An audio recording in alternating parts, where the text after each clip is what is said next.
All right, that's it. One more cup and I plug him. You're just making it worse, Ray. He's been on the same page for an hour. Can we get some service over here? You know, Ray, things move at their own pace in small places. I would just like to check in, okay? Is there something wrong with that? Can I check in, please? Hey, Hamish, how's it going? Plane's out front. Hi, Doug. What the hell is this? Ed? How's it going, Junior? I didn't hear anyone being asked for tickets. Ray. Look, I gave up 2 weeks vacation in Miami for this. Well, as I recall, it was your idea. No, as I recall, I said maybe. As in, maybe we should go north and fix up your father's cabin. You, on the other hand, could have said no. Well, you don't have to do this. Oh, yes, I do. Because it's like a what do you call it? A deathbed confession. You have to honor it. Besides, where else but Canada can I spend 2 weeks hard labor living off the land? Well, I, for one, am glad we're going. Finally. All right, you check us in. I'm going to take these bags to the plane. No, you gotta weigh him first. I got to weigh in first. Yep. I'm sitting here an hour, doing nothing, and now you want me to weigh in. Let's weigh them in, Mr. Funny Hat. And mine. What?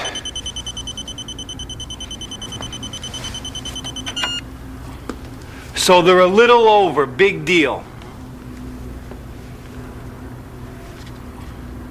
Oh, I see.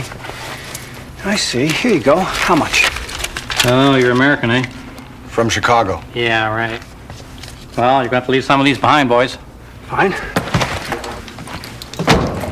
No, a lot more than that by the look of it. What about those hunters? Huh, those hunters had huge bags. What about them? Well, they're different. And how are they different? They're just different. I know how they're different. They're Canadian, and I am American. That is how they're different. Are you discriminating against me because I'm an American? Because if you are, let me tell you something. Ray.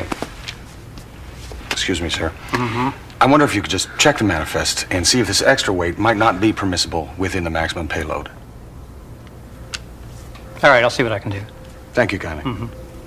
Yeah, I hope you burst. Is that a handgun there? Jack? Yeah. Listen, I got a prisoner in the plane picking him up in at 11. Listen, I need a place to put him. I'm taking one of these out in a few minutes. Use the office.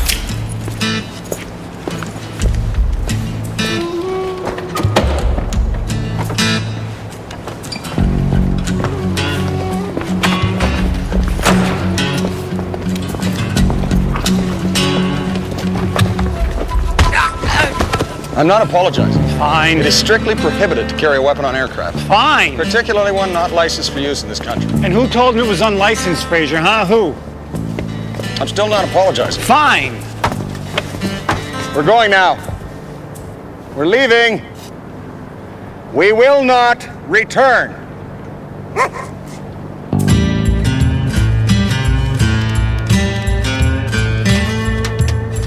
Thank you kindly, Dwayne.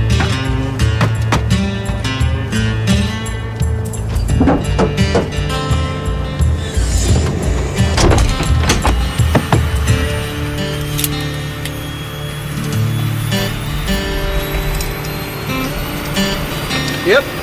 I bet there's no movie on this flight. You're clear for takeoff any time, Jack. Weather's good to 09,000, heading 298 all the way up to the territories. Over. Roger. You coming back tonight after you drop off the cops? Cops? That's right. The Mounties fine, but the other guy's gonna take some getting used to. Thanks. You guys have your seatbelts on? Yeah. Enjoy the flight.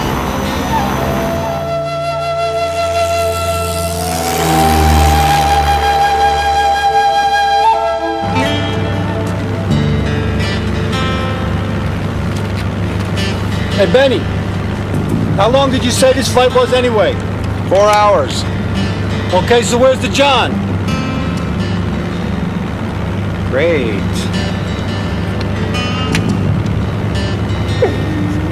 What?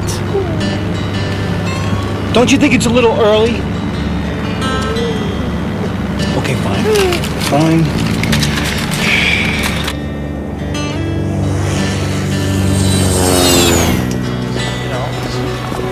Calling the Russians on. And then you head and see. Hey, Benny, you want something to drink?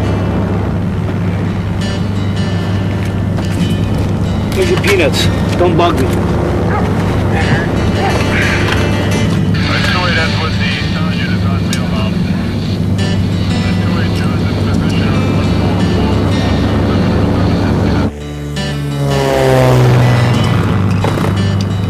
Huh. What?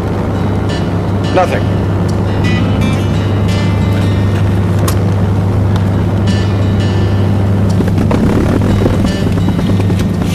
Huh. What?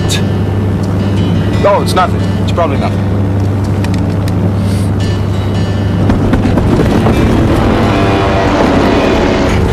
That was not nothing. I want to have a little talk with this guy. Hey, Jim, you want to keep your eyes on the road? Is there a problem? No, I love having my kidneys. Actually, we're quite fine. Thank you, Jim. You guys better keep your seatbelts on. Yeah, you just better watch the road. Ray, you wouldn't happen to have your backup gun, would you? No! Oh, well. Oh, well, what? It's just an observation. It's probably ill-timed, but... I don't think this man is our pilot. You're telling me? No, I mean, I think he may be a pilot. I don't think he's our pilot. There's dandruff on the collar of his flight suit. There's none on his scalp. Oh, and for that we shoot him? The territories are northwest, Ray. We've been flying south for 2 hours. Also, he's ignoring radio calls and occasionally flying underneath radar coverage. So what are you saying? We're being hijacked? No, not necessarily. But the chafing on his wrists is consistent with a man who's recently been in handcuffs. Add to that the blood on the back of his flight suit and the prominent bullet hole, well, I leave it up to you. You couldn't have mentioned this earlier? It's a moot point, Ray. He has a gun, we don't. This isn't a trick, is it? On my word of honor. But I will have to arrest you, of course, once we land. On 3, ready? Not now, Ray. Let's wait till we're on the ground. Where, Beirut? It's a light plane, Ray. I don't think we have enough fuel to reach the Middle East. My guess is he's a smuggler. We're headed for Mexico. Yeah, where 50 of his friends are going to be waiting for us with Uzis. You know what happens to hostages, Frazier? Cop hostages, bodies on the tarmac, CNN? This is not going to happen to me. We got to get him to turn this plane around right away. You're right. On the other hand, there could be a struggle. He might refuse to cooperate, in which case we have to fly the plane ourselves. Now, this might be possible with some assistance from air traffic control. And I did read a flight training manual in my grandmother's library. There were a couple of pages missing, but I'm sure nothing vital. And I'm guessing that there are a lot of similarities between a Sopwith Camel and today's light aircraft. Yeah, that's great, Benny. Just give me the odds, will you? Well, statistically, over 90% of all light aircraft fatalities occur during takeoff and landing. Hey, look, I am not going to be the guest of honor at a human piñata party in the Baja. Well, on a brighter note, Ray, 18% of all crash survivors crawl away with at least 3 out of 4 limbs. 1, 2...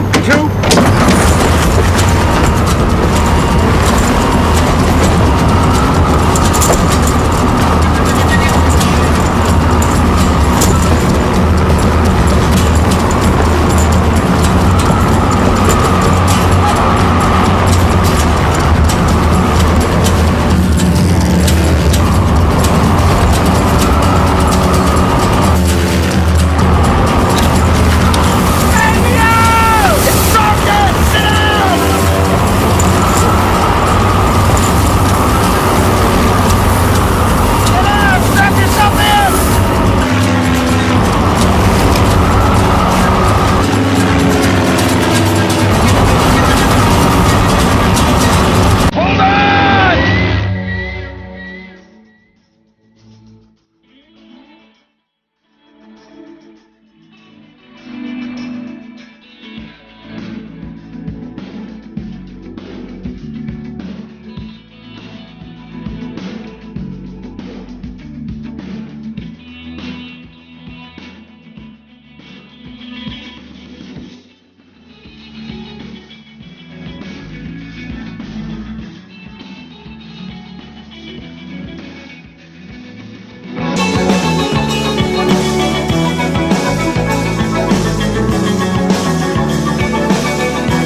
We should stay with the plane. If you think.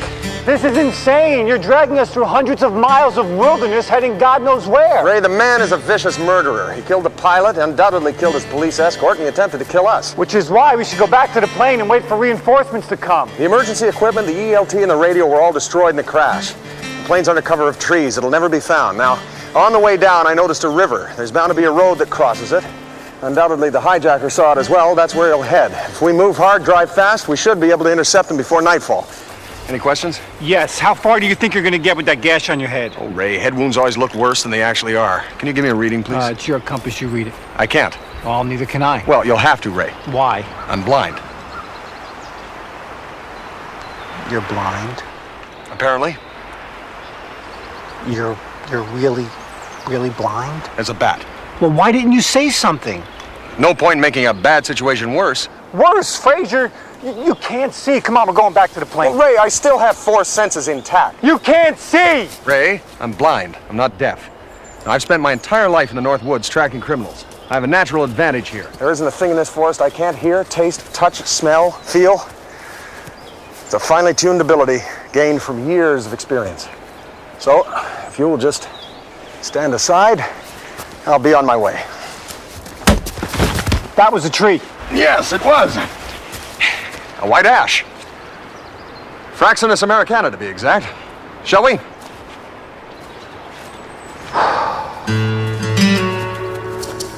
We haven't located them yet, and there's no sign of the missing plane either. All right, I'll notify the family. You got any news, I want it. All right, thanks.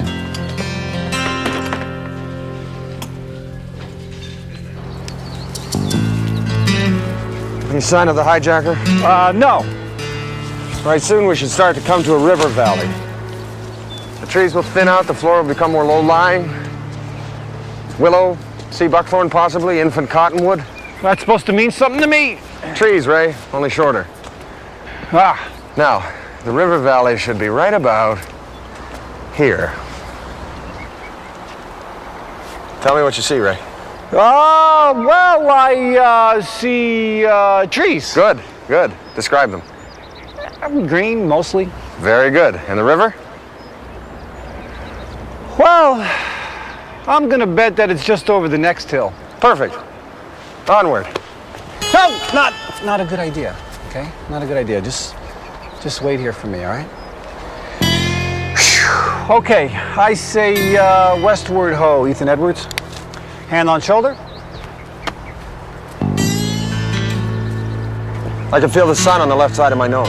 Fraser, there is no sun. What time is it, Ray? It's 1:30. I think you're a little off. How do you know that? Because of the sun on my nose. There is no sun on your nose, Ray, baby. would you just check the compass again? Even an error of 1 or 2 degrees could throw us hundreds of miles off I know course. that. I'm not an idiot. Well, I'm not saying you are. Okay, good. And by the way, I have gone camping before. have not gone I camping. have too. When? When I was a kid. With who? My dad. Oh. Yeah. And to prove a point, we are heading west. See? Of course not. What am I thinking of? Fraser! Ray, you all right? Yeah. You okay? Oh, I'm fine. Next time, watch where you're going, please. You could get us both killed. I think we should take a break. I feel perfectly fresh, Ray. No. It's getting really dark right now, and I think we should make camp. You know, Ray, wise men walk while fools sleep. Who said anything about sleep? I just like to see where I'm going. Well, it means nothing to me. I realize that, but I do not want to track this guy by moonlight. Well, there are strange things done in the midnight sun by the men who... Toil for gold. Yeah. I heard that one. And then they shot that Sam McGee guy. I told you, I went camping before. Moyle, Ray. And they cremated him. It was Dan McGrew that they shot. They catch the guy. It's a poem, Ray. Oh. Moyle, huh? Yes, Moyle, not Toil. Moyle, toil, who cares? Robert Service, apparently. Who's he? The poet. We're lost. No, we're not. We just don't know where we are. Oh, like there's a difference. Well, being lost is usually accompanied by a feeling of panic, Ray. Are you saying that I'm panicking? No, on the contrary. You see, Ray, people who are lost panic. Now, they walk aimlessly in the woods. Very often they walk in circles until eventually they die. Either from starvation or from lack of water. Now we, by comparison, we have remained calm. And you see, Ray, this is the secret to survival in the woods. Remaining... Ray, I smell something. I smell fuel. Burnt plastic, metal. What is it? It's a plane crash. My God, Ray, another plane crash. What are the odds? It's our plane crash, you moron. We've been going in circles this whole time. What's the matter with you? Get down! Get down! Get down! All right. I'm gonna handle this, Ray. In the name of the Royal Canadian Mounted Police, I don't think he heard you.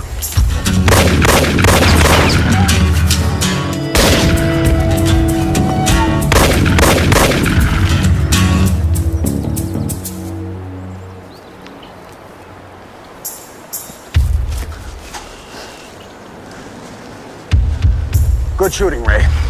Let's hope he's alive to testify.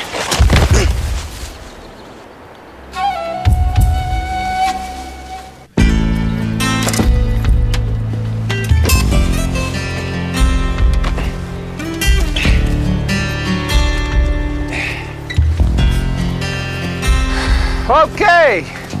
Let's see what the hijacker left us.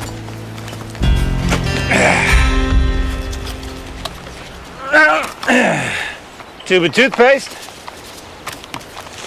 Sunscreen. Ah, here's something we can use. Hemorrhoid paste. I almost had him. A breath mint. Suppose we could boil it. Textbook situation. Maybe he heard us approaching. Ah, Deef's got peanuts. Here, Deef. You didn't really think he'd surrender, did you? Well, not with you firing at him. Oh, yeah, you're right. Next time I'll just let him shoot us. Well, there won't be a next time, Ray. He only came back to the plane for provisions. Can you give me a hand here, please? He's on the run now, and he knows we're on his trail. Now, he doesn't know that you're out of bullets, but he must know that even a minor wound will slow him down. He won't risk open confrontation. Frazier, the guy's got a 9mm Sig Sauer with at least 2 clips of ammunition. We can still bring him in alive. And how do you propose to do that? You know, Ray, Sam Steele patrolled the Northwest Territories his entire career without ever firing his weapon. It was a point of honor with him. Rumor has it he was buried with a weapon unfired. Great, let's go dig it up. My point is, Ray, that we will use nature to our advantage. You see, wilderness survival depends more on your wits than upon firepower. I mean, for example, the beam of an incandescent flashlight is visible for up to half a mile at night. Now, our hijacker didn't understand that, or he would have waited around till nightfall and picked us off one by one, which leads me to believe he's not skilled at wilderness survival. Aside from which, Diefenbaker would have raised the alarm if he had been around. He isn't. Frazier, I don't think we're going to have to worry about catching a hijacker. We're going to starve to death long before that. Oh, Ray. With a little perseverance, a little ingenuity, and a fundamental understanding of how to go about it, one can live like a king in the woods. No way. Oh, Ray. They're very nutritional. Far more strengthening than fish or meat. You eat them then. Shh. What? Shh. I think I hear a nest of furry night crawlers. Oh, great.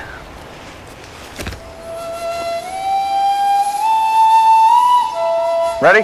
Ask me again and I set you on fire. Understood. I thought we agreed. You're in charge of being blind and I'm in charge of seeing. Any part I left out? Good. Now I can do this, all right? So just let me do this, all right? All right. Wait a minute. Ray, I think I know what happened today. Great. One of my legs is probably fractionally just a little bit longer than the other one, you see, which caused us to walk in a giant circle. I should have taken this into account. Ray, measure my legs. I'm not going to measure your legs. Hey, you know what? What? I think this head injury has thrown me off a tad. I'd say just a little more than a tad. You know what I'm guessing? I'm guessing that the blow I received caused a subdural hematoma. The resulting swelling of the anterior cerebrum put pressure on the optic nerve. Well, at least it's not getting any worse. Mind you, if I become disoriented, then we'll really be in a pickle. Ray, if you're going to insist on moving this thing, you really should tell a body. Frazier, I'm not... No need to apologize, Steve. Steve. What? You just called me Steve. I most certainly did not. You did too. You're not hyperventilating, are you? Fraser, you just fell on the fire and you killed it. I did not. You were blowing too hard and you're going to need more tinder. Fine. You want to be in charge? You want to do everything, hero man? You start the fire. Moody.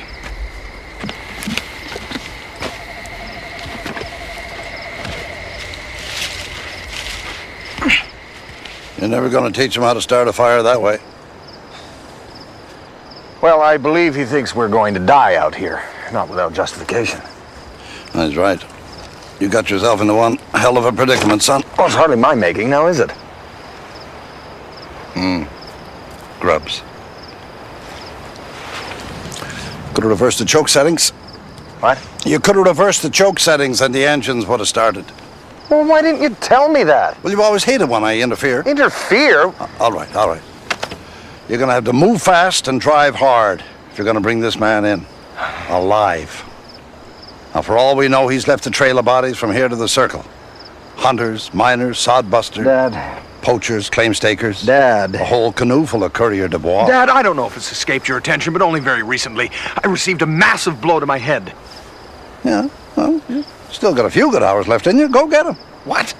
Go get your man. Oh, good. I'm glad you brought this up. Would you explain to me, please, just once and for all, explain to me, why is it that we always have to get our man? Well, it's the motto, son. It is not. It is. It is not. It is definitely not our motto. Our motto actually is What? maintain the right. Maintain the... Maintain the right. Now, what you're saying is we're supposed to pursue people to the ends of the earth for a motto that isn't even our motto. Well, must be the new one, then. Well, the old one used to be just go get your man and bring him back alive.